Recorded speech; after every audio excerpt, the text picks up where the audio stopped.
Are we in a housing sweet spot for folks looking to buy or sell right now? And how long will it last? Hey guys, my name is Eduardo with the Partners in Real Estate team. And just looking at the data over the last year and looking at what we're expecting to see in the next coming 6 to 7 months, if not year and a half, there's an incredible little window that has opened up that is really presenting itself to be a great opportunity if you're looking to transact. And let me explain. A lot of people that I talk to typically will come at me if they're kind of sitting on the sidelines and say, I'm timing the market. I can tell you as a full-time real estate professional, timing the market is as tough as it gets, including when people say, "I'm gonna time the stock, and 9 times out of 10, 9.9 times out of 10, index funds will outperform any high experience self-investor, right? And so I want you to keep that in mind, that timing the market is really kind of this extremely elusive dynamic that people talk to, but when you ask them to point to what they're looking for, they can't quite put their finger on it. And so instead of going that route, I'm going to show you guys why I do feel that there's a bit of a sweet spot, especially in the greater Sacramento market right now. And I would venture to say kind of more broadly than that.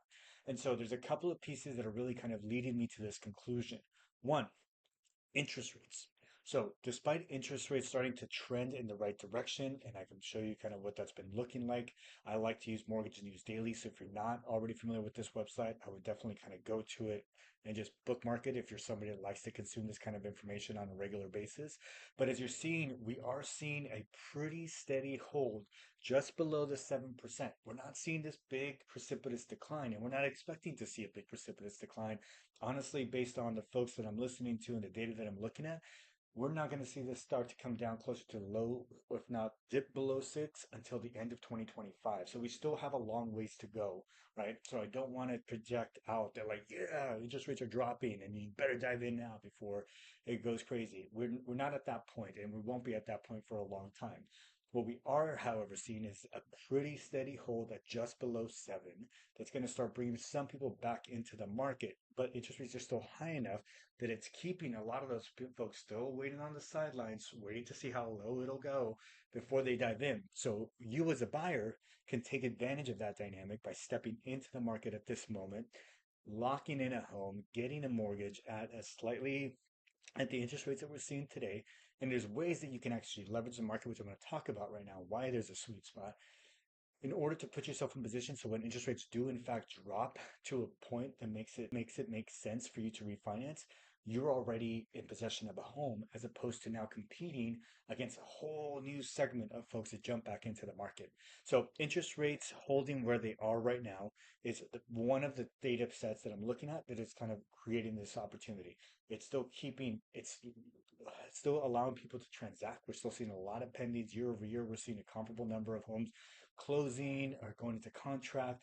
We're seeing more homes sit on market, which brings me to my next point. And really, this is what's kind of bookending this little time frame right now is that there are homes that are sitting on market longer, which is creating a little bit of pricing flexibility for the sellers. What that has turned into is whether it's a price drop on the house or a willingness to provide a credit from the seller, it's creating a dynamic where you as a buyer can step in and be able to actually secure that credit that allows you to do whether it's a temporary or permanent interest rate buy down that puts you in a much stronger position to weather the current higher interest rates so that when they do come down to a level that makes sense for you to refinance, you're able to do so. Sellers, believe it or not, this same sweet spot applies to you. And so because we are seeing the market start to kind of trend in the right direction, especially if you're looking to sell and buy, the timing has never been better. And the reason for that is that even though you may feel like you're giving up some equity right now, if you're having to give a credit, if you're having to do a price drop because your neighbor sold down the street, blah, blah, blah, for 6 months ago, the reality is that the market is the market. I wish I could tell you that we could just kind of magically come in and set the price for a home and say, yep, I was right. And I'm happy to say that I would say 7.5 to 8 out of 10 times I am correct, right? Not as high as I'd like to be, but I'm definitely up there. Sometimes the market really kind of just slaps us across the face. And so don't be one of those folks that gets slapped across the face with the market. Really kind of anchor it. A new data set that I'm taking into account when I typically price homes, I look at what's closed in that area. and that's how I derive what price we should be coming to market. But I'm now having to factor in at what price did those homes come onto the market, right? So what was the listing price, which I honestly never put much weight on before, because it's not something that when you look at how to run comps gets factored in or gets raised in that conversation. And so now, especially in the one listing that I took on recently that just kind of sat longer and we felt we really priced it correctly, but for the condition in the market, just sat. And so when I went back and looked at, okay, yep, I saw what these houses closed for, but what did they come on market? I'm like, that's why.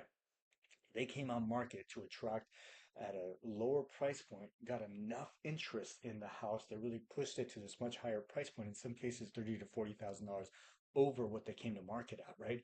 So I'm not telling you to price your listings low, but I am telling you that if you're selling a house, you have to be hyper intentional to take into account the fact that money costs are high right now. To give you an example, is if we look at a Zillow mortgage, and I like this calculator because it does have it's I would give it a B, right? An 80 to 85% grade. So if we look at interest rates today for a 30-year fixed loan, it's 6.82, and if we look at the median price in Sacramento right now, so it would be this yellow line.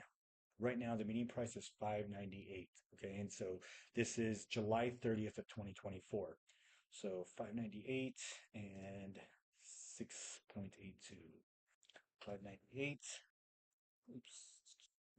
I've already pulled it, 6.82. And a lot of people also talk about needing 20% to put down. The fact of the matter is 90%, 95% of my clients close with 5% or under, right? And a lot of my clients end up using down payment assistance, so even less than that, which if you have questions about that, please don't hesitate to reach out.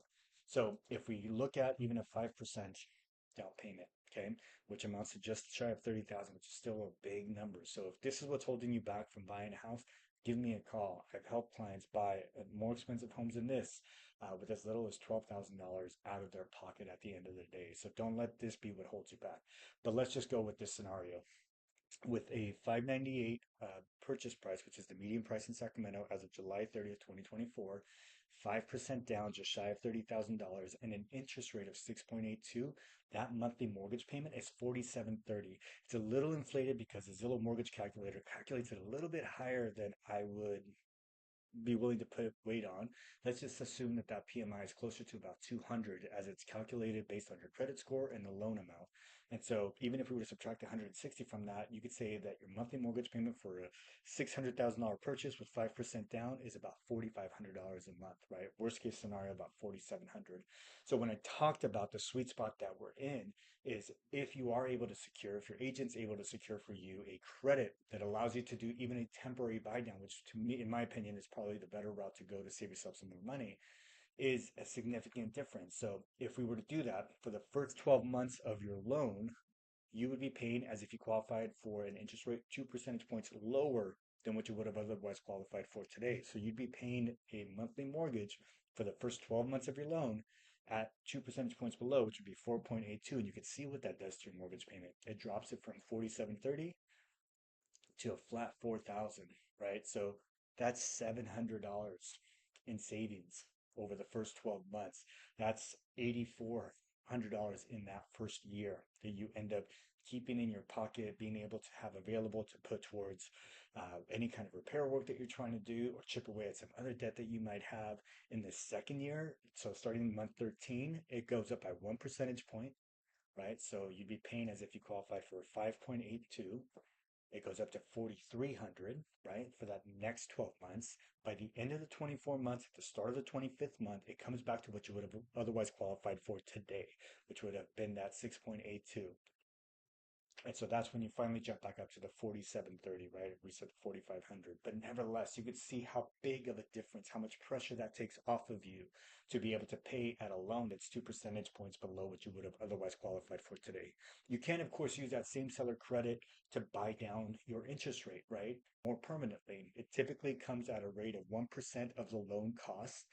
And you were able to knock it down, depending on the lender, anywhere from an eighth to a quarter percent, and that would be a permanent buy down of that interest rate.